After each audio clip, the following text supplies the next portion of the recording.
Now that is one of the best, that's probably the best 2-star review I have ever gotten.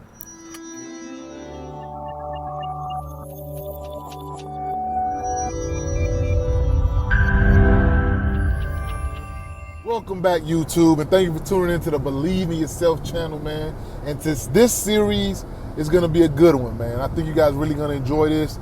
I'm going to read all of my TURO guest reviews, man. So you guys, well, I'm not going to read all of them. I'm going to read all the 4-star, 3-star, 2-star, and 1-star reviews that I've gotten over the past year. It's not that many.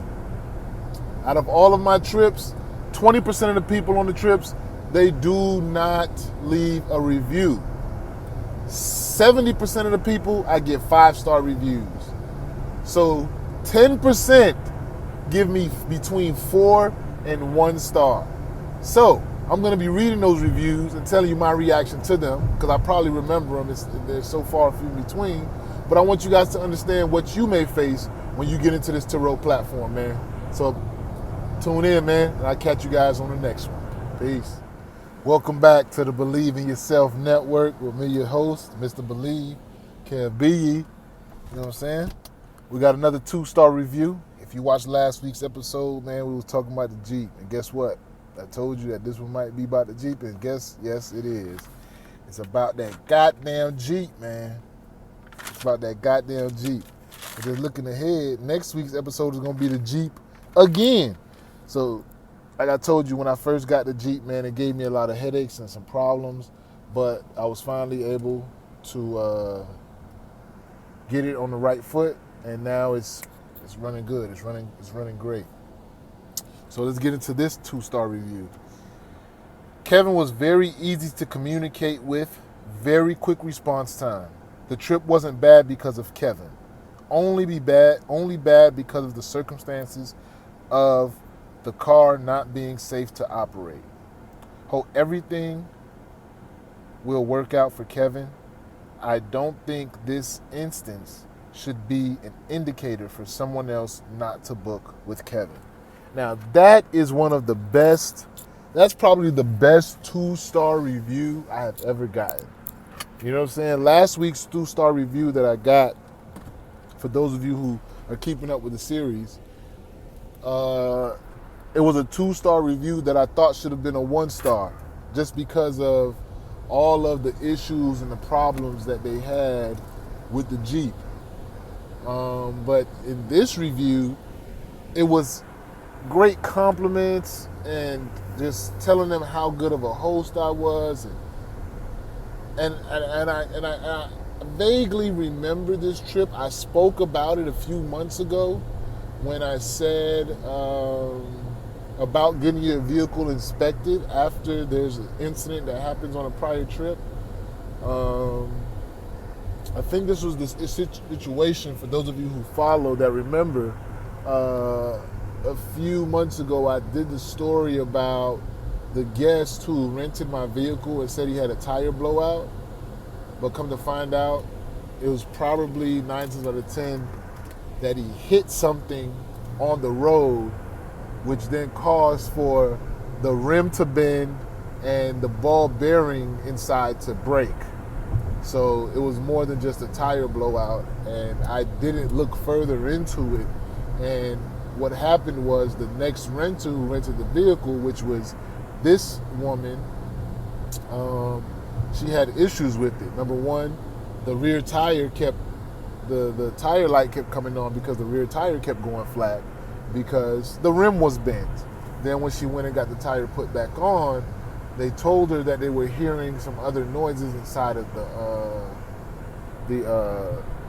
the place, the holding part where the bearing goes for the tire. And they said that tire probably would not be safe to drive. So throughout that whole time in that incident, I just remember I was very communicative with her. I suggested places where she could go. I looked up places for her to go to check the tire out. The whole nine. I was very communicative with her. I even came up to meet the car, pick up the car from her. It was this whole thing where she had to, cancel something that she wanted to do with the vehicle, and It was just this big drawn out thing.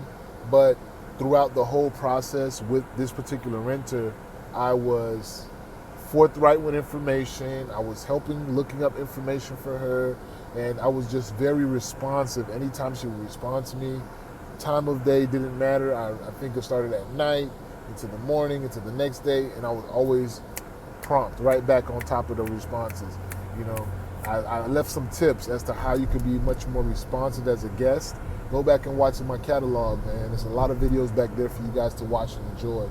Look back through, and you'll be able to see some of the videos where I speak specifically about guest interactions and how you could interact with your guests better, because obviously there was a difference between me getting a 1 or a 2 star. Now, you don't want to have anything below a 5 star, really, because that's how you become rated as an all-star host or power host. You need those 5-star ratings. But what also helps you not to get those 1 stars is just being a somebody who is available. And when I mean available, it's not you have to be physically there, but monitor your phone, monitor your messaging, and make sure you're messaging these guests and getting back in contact with them and letting them know, hey, this or that, or answering questions. Just being a wealth of knowledge and a resource for your guests takes you, and it goes a long way.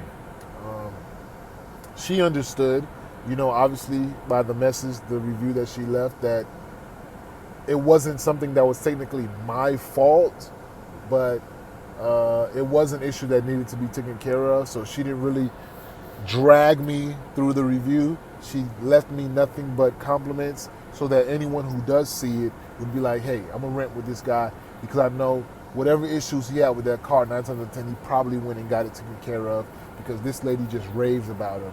And it makes you look a lot more responsible. So that would be my tip, what I got from this review.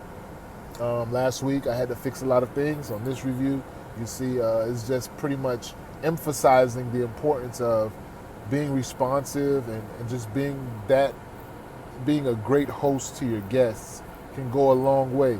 Because although she left me a 2-star review, somebody might look at that review and read it and still come away thinking like, this is somebody I want to rent from.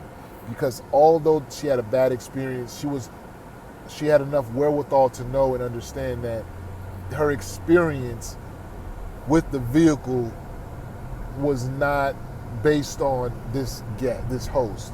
And I don't want my bad experience to reflect badly on the host, because he was awesome and he was great.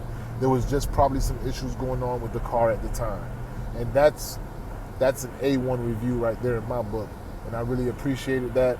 So once again, man, if you guys want to hear anything else that you want me to talk about, right now this series is dedicated to guest reviews. But if there's another area of TURO that you guys want me to tackle and go in depth and really bring you guys some more knowledge, because that's what I'm here for, man, let me know in the comments. Like, comment, subscribe, and I'll catch you guys on the next one. Peace. As long as you believe you can't make it, you won't make it.